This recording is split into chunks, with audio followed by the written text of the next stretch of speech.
আজকে যে রায় দিয়েছে আমরা ভীষণভাবে সংক্ষুব্ধ। আমি 10 নং আসামি এসআই আব্দুল মালেক এবং কনস্টেবল মুকুল চুকদারের পক্ষে প্রতিনিধিত্ব করেছি। মাননীয় ট্রাইব্যুনালে প্রসিকিউশন পক্ষ 24 জন সাক্ষীকে আয়সহ 24 জন সাক্ষীকে উপস্থাপন করেছে।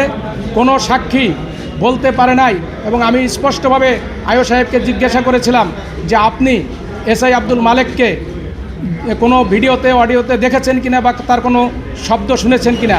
তিনি অস্বীকার করেছেন যে এবং স্বীকার করেছেন যে তিনি দেখেন নাই।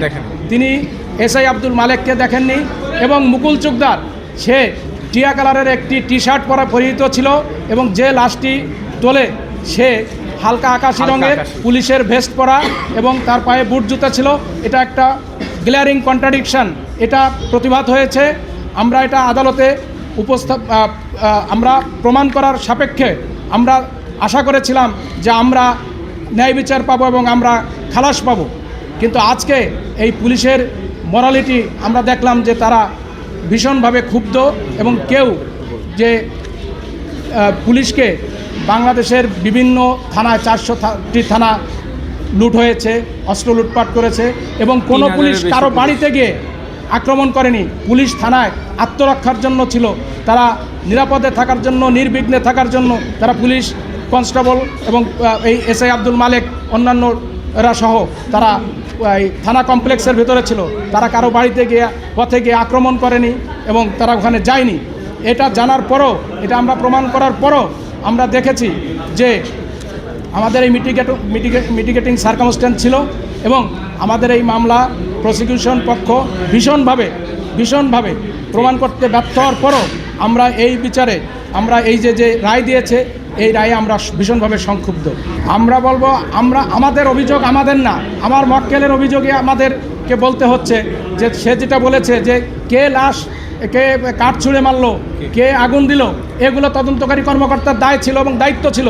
তাকে এইগুলো প্রমাণ করতে হবে, তাকে এগুলো খুঁজে বের করার, উদ্ঘাটন করার প্রয়োজন ছিল।